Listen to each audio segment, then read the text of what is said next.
So I've already played in these things a little bit and I don't even know where to begin. They're just weird in a good way, and I'll explain that in just a second. Hey, what's good guys? My name's Chris. Welcome back to the official WearTesters.com YouTube channel. Today we got a detailed look and review at these possible bad boys right here. I don't want to completely label them bad boys, although the feeling that you get when you put these on is pretty crazy. This is one of those shoes you got to experience. Like, you just have to. They're going to be a little bit pricey. I don't know the exact retail prices. I bought mine for over retail from an eBay seller that I have used before, but I usually don't buy from them. Not because of anything sketchy. It's just usually the shipping times that they claim are like 2 weeks out. And I'm just kind of like, what?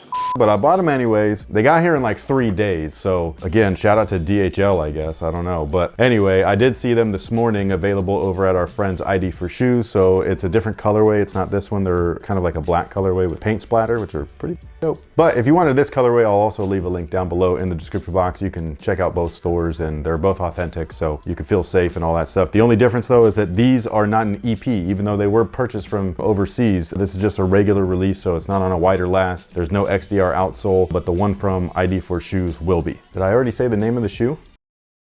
Oops, these are the GT Jumps, part of the GT line, which means greater than, which is basically a spin-off or a resurrection per se of the Nike Alpha Project, which was back in the 90s and early 2000s. That was the weirdest that you would see on a shelf, whether it be from a running category or from a basketball category. The Alpha Project stuff, if you saw the 5 dots, you were gonna get something crazy. There's 5 dots back again on all of these models, the GT Cut, the Run, and the Jump. Finally, we got all 3. Just skip the Run. Don't even bother with those. The Cut and the Jump is where it's at. That's all.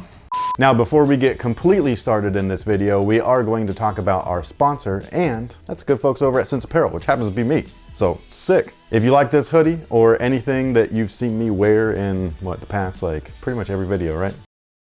It's from senseapparel.com. It's my own brand, so full disclosure, it's something that I created. I think it's really cool. We pay homage to the past, pretty much. So a lot of brands don't talk about like the history, or at least the proper history of their own products nowadays, which is unfortunate. So what we try to do is kind of bring back that feeling, but through apparel. This particular design is going to release alongside a heather gray version, which is my favorite, but a lot of people were asking for black, so we're going to offer both. And then they also are going to be releasing with Chicago inspired shorts, which are one of my favorites. Like, I have actual Chicago shorts, and then I have these, and it looks like I wear the same thing every day because I just kind of alternate. But this stuff is going to be available for pre-order starting on Thursday, which is the 13th of January. It's going to be open for a 4-day window per usual. That's just how our stores work. So we open up on a Thursday, we close up on Sundays. You have 4 days to get your orders in, plenty of time, and within 4 to 6 weeks, you'll get your stuff. Shut up and take my money. So with all that being said, thank you so much for supporting Sense Apparel, and thanks for Sense Apparel sponsoring this video, even though it's not a real sponsor, but you know what it is. And with that being said, these are incredible. Like, just the way that they've been made is incredible. So that's why I don't even know where to start, but we're gonna go from bottom to top like we usually do. What is on that bottom? Herringbone traction. Yes, it is, and it's awesome. I think that this stuff worked pretty well. I will say the floor that I was on when I first played in these was not the best floor. I did end up changing out of these because they were distracting, not the traction, just the cushion. These are so bouncy. I changed from these into what I think is just my favorite shoe of the year, and it's these guys, or last year, 2021 technically. And these things grip like crazy. Like, it was the best grip experience of the shoe that I've had, which was really weird. But anyways, the herringbone on these guys is just really cool, just because herringbone in and of itself is a multi-directional pattern. It's that chevron look, but they decided to actually turn it. So there are linear lines, there are lateral lines, and I really like the way that it looks. I think it's really cool. Some of you guys that are not new to the channel, like you've been here for a while, you're probably seeing the outsole and being like, oh, there's dots again on the outsole. And some of you guys that are new are probably seeing those dots and being like, what the f is that about? That's actually because the rubber itself, the outsole, is glued directly onto the air units that are inside, the Zoom Air units. And when they do that, they first started doing that with Unlock Zoom, like with the Jordan brand stuff. And when they used to do that, there were no dots before, and a lot of times the flex zones would rip on you because there's an empty cavity within the shoe. So typically within a shoe, you got like the cushion, and then you got the midsole, and you got the outsole, and this is very thin, but it's typically glued directly to the midsole and stuff. So when it flexes, it's the whole thing. everything. The whole thing's moving together as one piece, which is why your outsoles typically do not rip. But if you have a big ass hole in the middle of them, this air unit is the whole forefoot. So there's a giant hole or crater within the midsole here. And when you have that and you stretch that rubber, it's like stretching a rubber band. Eventually it's gonna snap. So what they end up doing is poking those holes in there to allow more flexibility and stretch. And that's what they're there for, to hopefully prevent ripping. Anyways, the grip on these things was good. It did not lag or anything like that, but it wasn't as tacky as those Pumas. I don't know what the hell rubber those Pumas are made out of, but they grip almost everything I play on. So these guys, again, I didn't slip or anything. It's just that it was noticeably not as like sticky,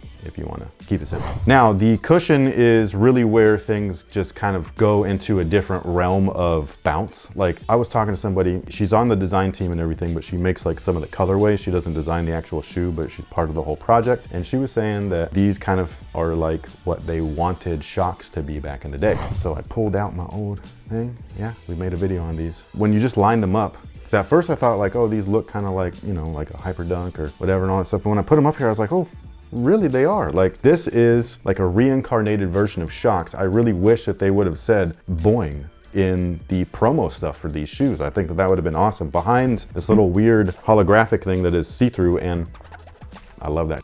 But it says gravity on there. Over on this side, it just says Nike. I wish it said anti-gravity like what these used to do. They're very similar, man. Like, it's super weird. It's crazy how light these are compared to these. These are hella heavy because this is polyurethane, the shocks, the springs that don't spring. Whereas Zoom Air, I mean, this stuff is my favorite to play in ever. These are nuts. Now, the way that they're constructed is really interesting because, again, the outsole is glued directly to the air units themselves. You have two in there. You got a large volume air sole unit in the forefoot. You also have a large one in the heel. I didn't mean air sole, I meant Zoom Air. Sorry about that. I think it was the 34, the Jordan 34. I was like, yo, those are the zoomiest of Zoom shoes I've ever played in, ever. No, this is insane. Like, they were distracting. I had to take them off. I was playing really well, but I felt like I was like bouncing. I felt like I was wearing the moon shoes. Remember those things? Ooh, yeah. But anyways, the outsole is glued directly to the air units, and then those are actually housed within a foam midsole, which is Cushlon. Why it's Cushlon? I don't know. Like, you didn't need to make it that much more comfortable, but you did. I like it. That thing is actually wrapped by this frame right here. So you can see a little bit of it poking out. You can see all of it right here. That plastic thing is actually P-backs, and it's a spring plate. They call it the jump frame. And that is what's really keeping everything together. So you have the air units that are sitting inside of a hollow Cushlon midsole, and all of that stuff is wrapped inside of this P-backs frame, which is containing it all. But when you are in linear motion or jumping, that is where that jump frame really like snaps back like a carbon spring plate, like that thing, but on steroids. It's the weirdest feeling possibly of all time. And if all of that wasn't enough cushion, there's also a full-length Zoom Strobel unit. It's insane. Like, it's just like, how much can you put in the shoe? And Nike said, yes. The insole is the styrofoam style, so it's like what we've seen in the Kobe 6s and in the KD 12s and 13s and 14s and stuff like that. This actually will mold to the air unit that's inside that Strobel unit, which is why there's that cutout cavity. It will also typically mold to your foot, but this one's a little bit different because it's a lot thicker, and inside of it there's actually more foam. So you have foam, the styrofoam stuff, all that cushion underneath your foot, the jump frame thing. There's a lot in just the tooling of this that it's just insane. Now, the upper is real thin, real lightweight. I know that it looks really basic. It's very in line with what we see today. So we got like that ripstop material on the toes or on the LaMelo shoes. It's on a whole bunch of other shoes, on the LeBrons, all that stuff. Keeps things lightweight, breathable, flexible, zero breaking time along the upper. Then all of this stuff looks like fly wire, but it's actually what they call jump wire, and it feels like a lot of TPU threads. So it feels like plastic yarn. It's actually quite comfortable, also very breathable. It's literally see-through. So if you're looking for something super lightweight and breathable, then there you go. For someone like me, I move around a lot on the court trying to get open or just trying to create space from my defender, especially because of my size. I'm under 6 feet, so anybody taller than me, I'm kind of screwed. So I have to really make my moves to get away from people. A shoe like this, even though I tied them up as tightly as I could, I did feel a little bit of shifting. This frame though, like really kept me on the footbed, but it's not my favorite feeling in the world. So these probably are not the best shoe for me, even though I love the way that they felt underfoot. But if you're a bigger dude, dude, a slower dude, you have power moves, you like to use the pivot a lot, that's probably what this is gonna be really good for. So if you're looking for something a lot more speedy that's gonna really like be great for your movements, that's where I'm gonna like be like, hey, the cut is awesome. But I still think you should try this. Now the eye stay area is also interesting. It's basically layered with the fuse material, so it's keeping everything in check. But all the eyelet areas are actually fly wire. It's dynamic fly wire on top of that. So they are anchored to the top. They're stitched up top there, but they are also stitched to the strobel, and then they're free flowing in between. So it's like bridge suspension. There's this one right here that is very much like the wings or the lockdown wings from the LeBron 9s, where they just really draw your heel into the back of the shoe. It's awesome. I love it. These are a little bit higher cut than a lot of the shoes that I typically like to play in. So if you're going to compare them to the Lamellos, those are more of a mid. These are kind of a high. The GT cuts are a low, which is my preferred thing to play in, but that didn't feel like restrictive whatsoever because of all the material. So it feels really nice. It moves around with your foot. It's very comfortable, like the upper and the bottom. The whole thing is just dope. Now, as far as the fit is concerned, I went true to size. They do fit true to size, but I would probably want to try a half a size down just to see if that sloppiness that I had when I was shifting a little bit goes away. But outside of that, like normal footers are probably going to be fine going true to size. Wide footers, you should be good as well, just because the upper is so thin, it's going to be moving with your foot, so it'll wrap around it instead of being suffocated by it. And with all of that being said, I hope that you guys enjoyed the video. I hope that some of you guys try out these shoes. If you do, please let us know down below in the comment section what you think about them. I think that the way that the cushion feels is just out of this world. It's like nothing I've ever felt before. I'm not trying to hype anything up. You guys know I give every brand a chance. Some of my favorite,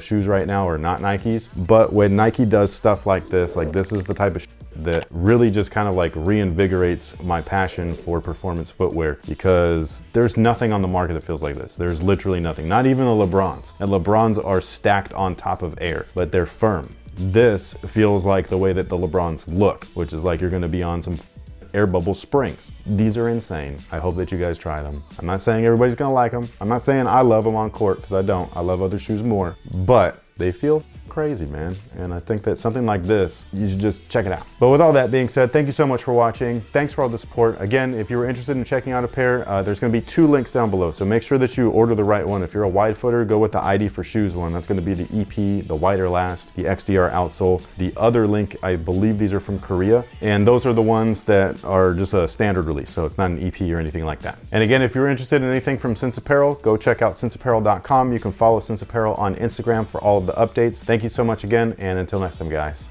have a good one.